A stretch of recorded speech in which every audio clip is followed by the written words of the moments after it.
6 strategies you can implement in your life to easily get into ketosis.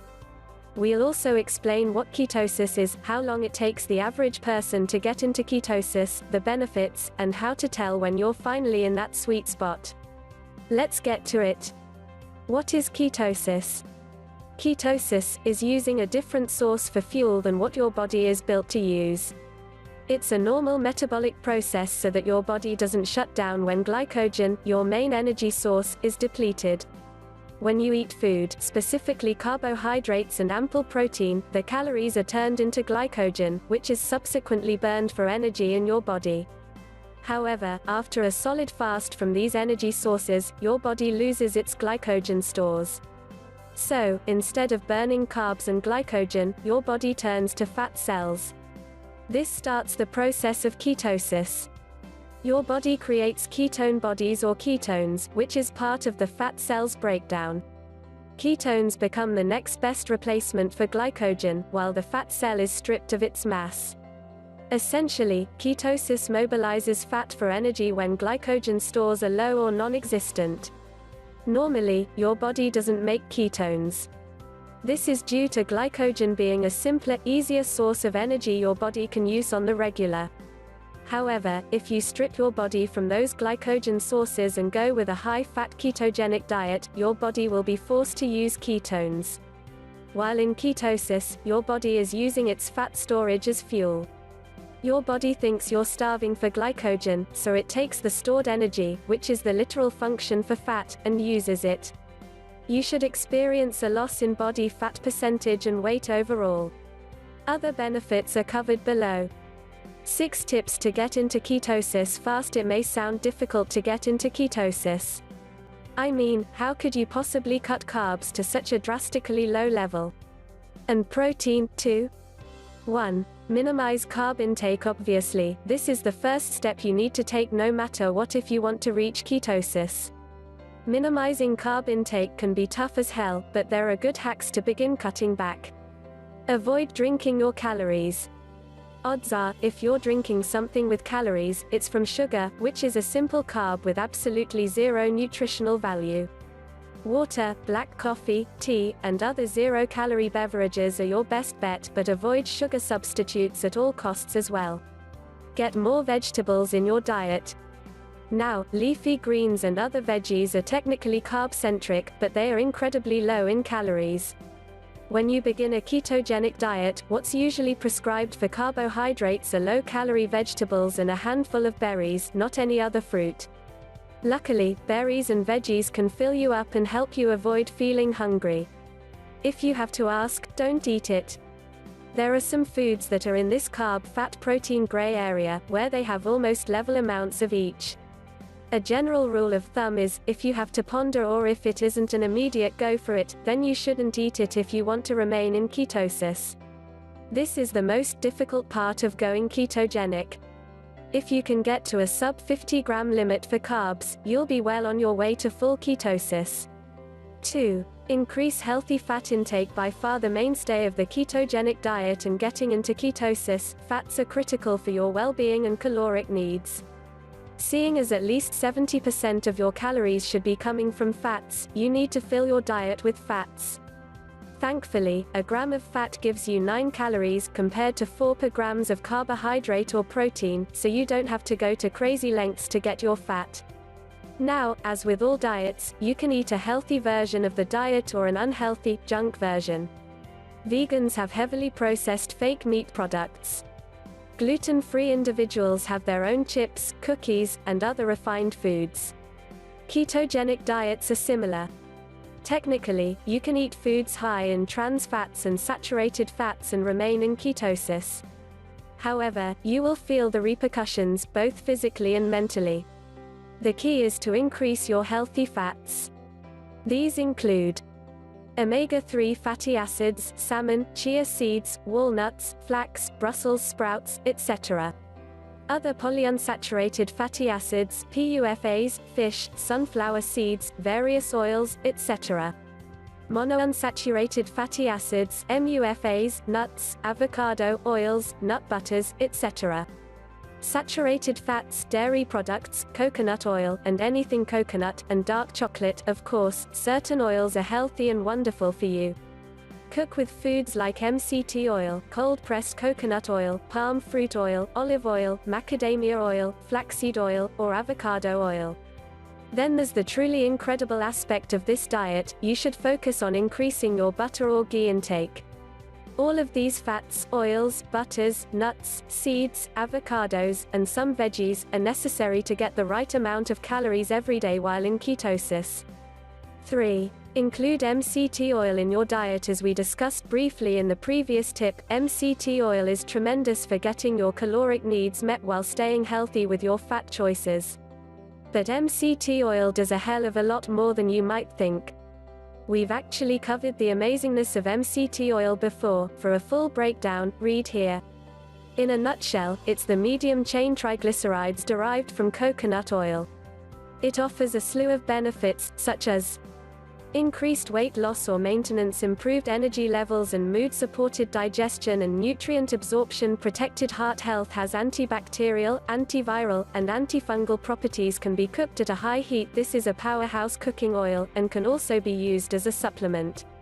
In terms of ketosis, it would be prudent to use MCT oils as often as you possibly can, putting it in your coffee to make it bulletproof, cooking vegetable stir-fry meals in coconut oil, and adding it to sauces or dressings. MCT oils skyrocket your fat loss, which is the main goal of ketosis anyways. So include them into your daily routine.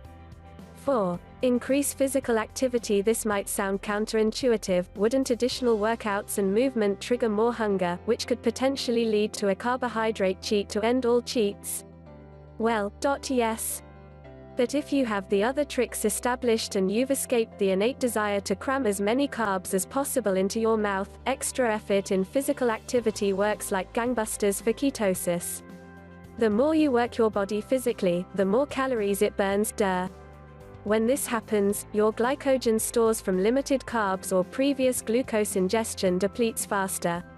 You can effectively bring yourself into ketosis by working out or playing sports.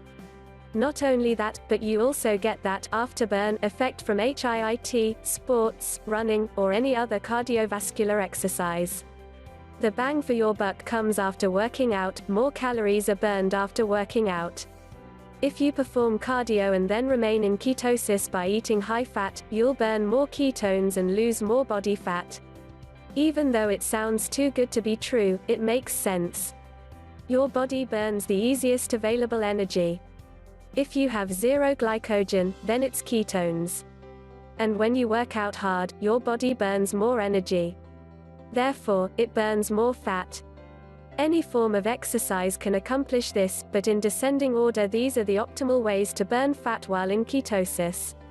Aerobic exercise, cardio, long duration and low intensity; anaerobic exercise, weightlifting or HIIT, short duration and high intensity, usually burns carbs, so once those are completely gone from your body, it'll begin to burn fat. Flexibility exercises, yoga or stretching, helps with range of motion and soft tissue. Stability exercises, core or balance training, helps with alignment and body control. Just make sure you're getting enough calories in on a daily basis.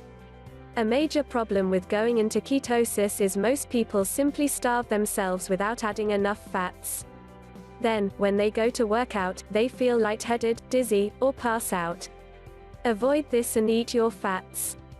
5. Consume adequate protein. On one hand, not eating enough protein will result in feeling hungry constantly and potentially missing the mark on your daily caloric needs.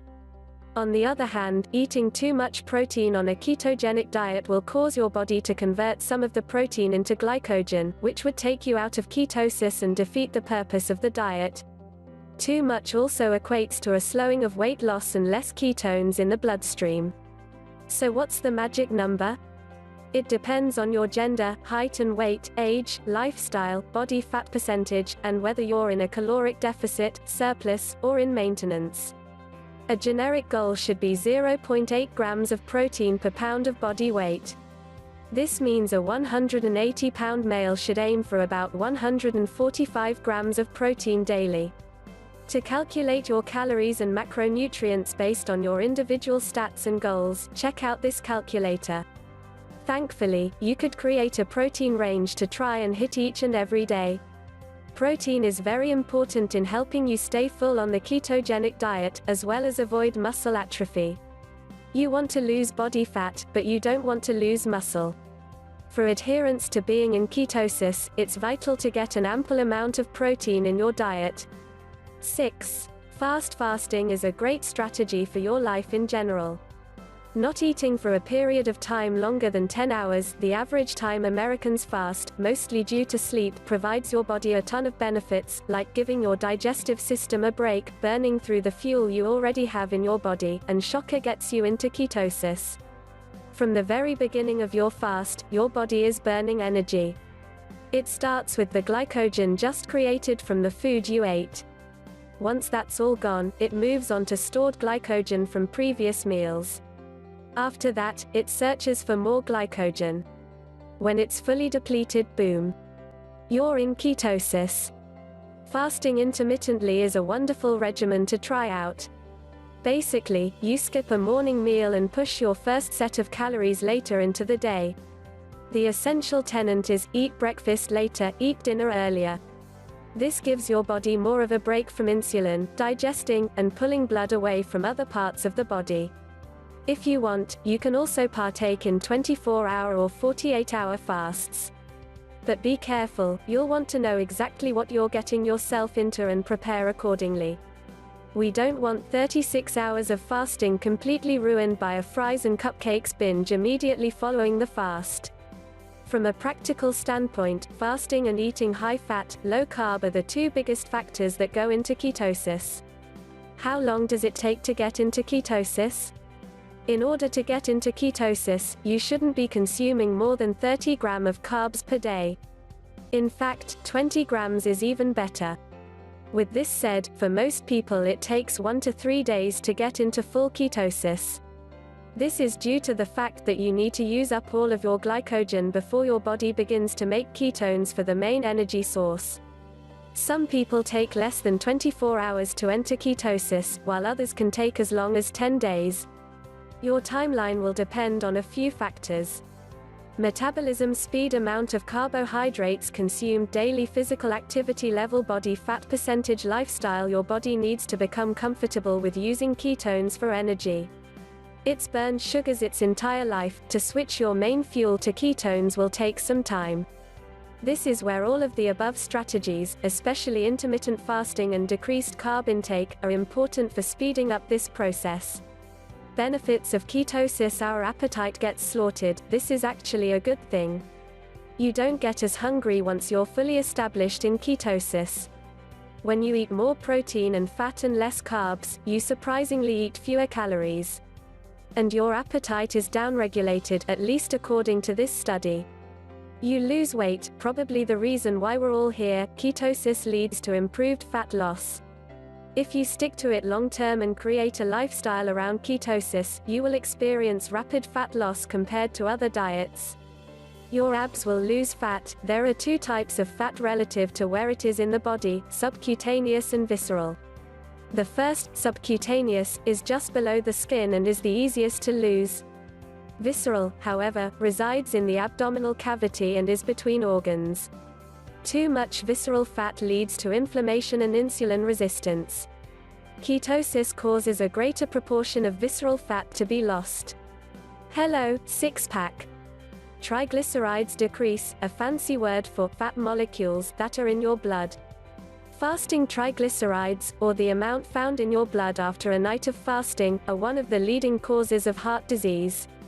These triglycerides are actually created by carbs, the biggest culprit being fructose, or simple fruit sugar. Ketosis obviously solves this problem by taking out carbohydrates and sugars. HDL cholesterol is increased, known as the good cholesterol. HDL takes cholesterol from your entire body and transfers it to your liver, where it can be reused or excreted. This can lower your overall cholesterol as well. And what's one of the best ways to up your HDL levels? Yep, eating fat. Ketogenic diets are fantastic for enhancing your HDL while limiting your LDL as well.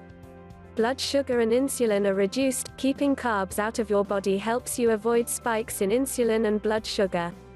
This reduces inflammation and keeps you from being insulin resistant, which can lead to type 2 diabetes and other heart problems. These are only the top benefits of being in ketosis. There are a few more, but the gist is this: ketosis is really good for your body's overall health.